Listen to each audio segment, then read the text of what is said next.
Welcome back to Everything Whiskey. I'm Callum. I'm Sam. And today we're having a look at the Octomore 10.1.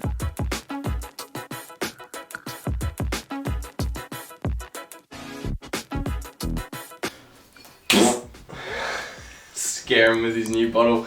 We are so excited, particularly me because he's tried this, I haven't. We're so excited about new Octomore. It's like our favorite, Brooklydic is our favorite distillery, to be honest, and Octomore is insanely good. Yep. It's expensive, it's rare, it's limited. So getting our hands on another one, we had the 7.1, this is the 10.1. As Cody said, it's limited to 42,000 globally. Its ppm is 107, which is considerably lower than the 7.1, which was 208. 208. So Yeah. basically, Half, 100. Yeah, it's probably basically half. We'll see what that means in translation to flavor. Either way, I'm not expecting. I'm not expecting to not get any peat regardless. It's bloody Octomore. Yeah. Most highly peated whiskey in the world. It's aged for 5 years, and they were aged entirely in Islay in first fill American oak barrels, and those barrels were from distilleries from Jack Daniels, Jim Beam, Heaven Hill, and Buffalo Trace. I doubt that'll have significant impact in regards to being like, oh yeah, I see Jack Daniels in this. It's not more like that. It'll be much more nuanced and particular, but either way, I'm interested in it. I want to taste this. I'm really excited.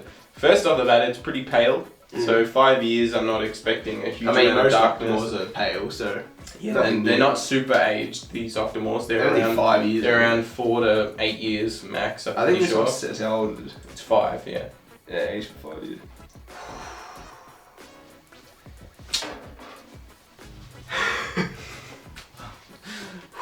I just love Islay. Yeah. We're so into Islay. There's just not much else to say about that other than we're really Islay people. If you're not a smoky whiskey fan, then you need to stop listening to what we say now, because we're fanboys of smoky whiskey.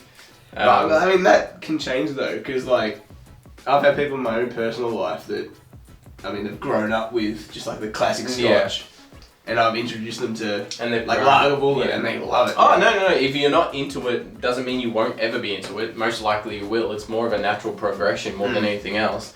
We didn't like it when we first started either, but. Did you get blue cheese on it? Heavy blue cheese? Not as much as the last one. I definitely get more cheese in the 7.1. This is more classic Islay to me. I'm getting more fruit. I'm getting like pineapple, burnt rubber, ton of peat, earthiness, black pepper. That one, in terms of blue cheese, the 7.1 was like just dirty blue cheese. This one's was like a like- more premium, like... This is like cleaner. This is more like cleaner, yeah. premium blue cheese. That was more like heavy cheddar cheesiness. This is more of just like the blue part of the blue cheese. It's got more of that just like kind of moldiness, but you know. It is like, it's got some light fruits in it. It definitely, yeah. It's got this weird pineapple-iness for me. Maybe a bit of mango? Something fruity about this. So peaty. It is nearly 60% as well. Yeah, we should have mentioned that. It is 59?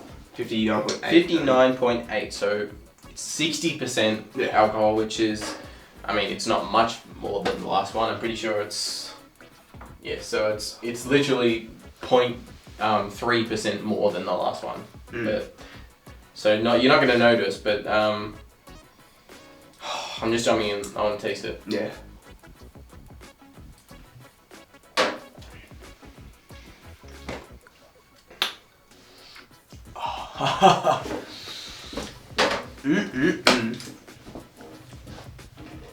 It's so good. I haven't had Octomore in so long. Oh my god, it's cheese and bacon balls. Cheese and bacon, yeah. Not that like real bacon, it's like those, it's literally like that powdered... It's the cheese and bacon the ball. fake bacon on those balls, yeah. This is euphoric. Such a nice whiskey. I want to be objective because like that's the point of a review, but we're just so into the Octomores. Like they just have been so tasty. And Brookladdick in general, we've just really been into the distillery, so we might be fanboying, but this is just so flavorful. When I first tasted it, I was like, oh, classic Isla, and then it just kept ramping up in intensity. I was like, oh my god! I was like almost falling back. Like it's hot as well. That salty, cheesy, like barbecue-ness kind of just kept rising. The peat is a lot more. The nose, you might smell and be like, Lagavulin, 8, like it's punchy peat, but it's, it's pretty classic. Ooh, I reckon that'd be maybe Lagavulin 16 with, a bit more cheese and stuff in it. But then when you taste it, my god, it's an uppercut. Yeah, it's in its own league, Octomore for sure. I don't know how. If you were a new guy starting with this, or girl, I don't want to. It just keeps going. If you're a new guy or girl trying whiskey and you bought this, I don't know if you could ever go back to whiskey. If you're a freak and like then you would have to be a particular type of masochist to enjoy this on your first time. If you started tasting this whiskey. at 60%, it's so smoky, so briny. Yeah, it's just Isla to a T. It's like, you like Isla? Alright, well, do you want to taste Isla? Let's fucking taste it. Even what you were saying before, like you were used to Lagavulin or something. Nah, this is way. It's still. This is cheddar cheese. This is bacon. This is burnt rubber. This is peat. This is dirt. This is pepper. This is Band-Aids. You should only buy this if you're searching for the next level of Isla. If you want to get into Isla. If you loved Lafroig and you loved Ardbeg and you're like, oh, I want more of that. Only then would I go for this. If I was like, oh, Ardbeg, I enjoyed it, but like that, it was a journey. Like, stick with Ardbeg for a bit. Yeah, get used to it. Acclimate to that before you jump to this. But my god, this is good. This is right up my alley. This has reignited a flame for Isla. Yeah, this was a Christmas present for me. Yeah. We went to the local dance. I was gonna buy this actually, the 1792. Sorry, one we have to review. Yeah. I was gonna buy that, but my dad, who I was with, was buying me the present. Was like, hey, there's an Octomore, because he bought me that. Your dad gets it every year for you. And he's like, oh, there's a new Octomore out. And I looked at it, and when I was like, oh my god, I'd never seen a template one. And there was only 3 at Dan's. I think there was 2. 2 at Dan's, sorry. Yeah, 2 at Dan's. There's 42,000 globally, so spread that across the world, and that is not a lot to go around. So I'm very glad we got it. I'm going to be buying as many Octomores as I can. Yeah, I wish we had more of this one, because it is. We keep it up here because it's a baby of ours, but it is unfortunately empty. We have done a review on it. It was when we were very fresh, green, and terrible at recording. We'll link it up above. So link it up above. Watch it at your own risk. It's more embarrassing for us than anything else. I'm also fairly sure the camera was slanted throughout that episode. Oh, probably. I'm pretty sure the angle was about that. We had no idea what we're doing. So I'm gonna have to watch it looking at that. And that was before we had a microphone as well. It was just off a phone, wasn't it? It was just off a phone. Anyway, on a tangent, but look, I wish we had some of this to compare to this to actually get a tell the difference. That one seemed still darker and blue cheese and moldiness and it would seem darker. I got more dark fruits. This is more cheddar cheese. I still get a tiny bit of that bitey pineapple, but it's more just barbecued meats. This is more light fruits. Not thin, but I'll go light fruits, whereas this was dark fruits. Yeah. And this isn't light either. Like, this is not like this is deep with rich charred, No, in comparison for the fruits, I reckon there was more like... That was dark fruits, like plums and all that, coupled with the smokier whiskey in general. It was just more... It's like it was this, but like... Crate sherry cask for a bit or something. And it was crate by about... Yeah. Well, double. But this basically, this is fantastic. I love this. I want to say that this is my favorite one I've had, but it's been too long since tasting that, so I don't know how objective I can be, but this is enjoyable. If you like Isla, buy the hell out of this if you find it. Even I get it's expensive.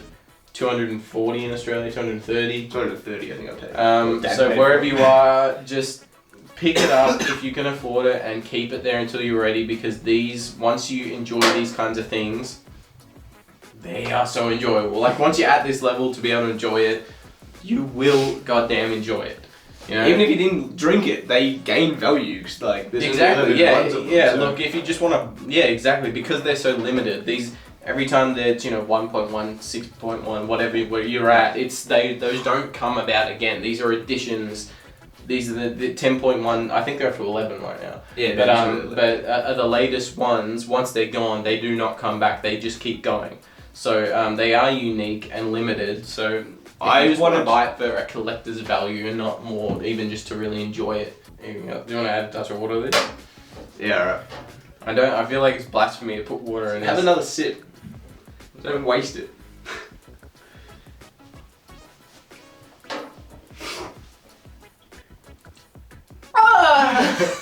I reckon adding water is just gonna make this a bit more. I mean, it's already. How do I say this? It's not harsh, but it is kind of harsh. It's harsh. This isn't smooth. This is gonna make it 10 times worse. I don't know what's gonna do to the peat. It might enhance the peat actually. 4. Yeah, do 4.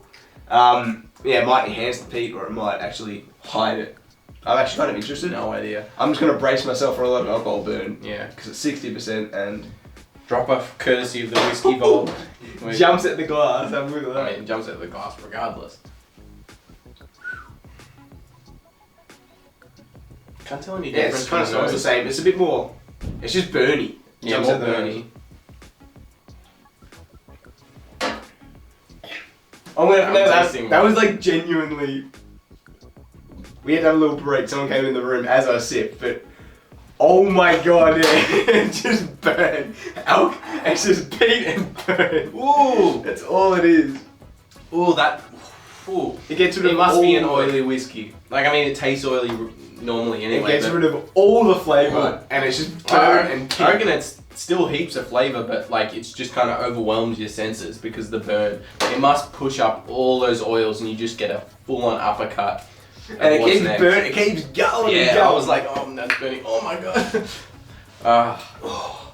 I love this whiskey. Either way. Okay, this is exactly what I was hoping for from this new bottling of Octomore. I'm mostly fanboying at this point. We'll head this one out, I guess. Alright, thank you very much for watching this episode of Everything Whiskey. If you liked it, please do leave us a like. Sorry for watching us fanboy over Octomore. It's right up our alley at the moment. If you want to see future episodes from us, maybe consider hitting that subscribe button. We'd really appreciate it. And if you do, we'll see you in the next episode. So cheers.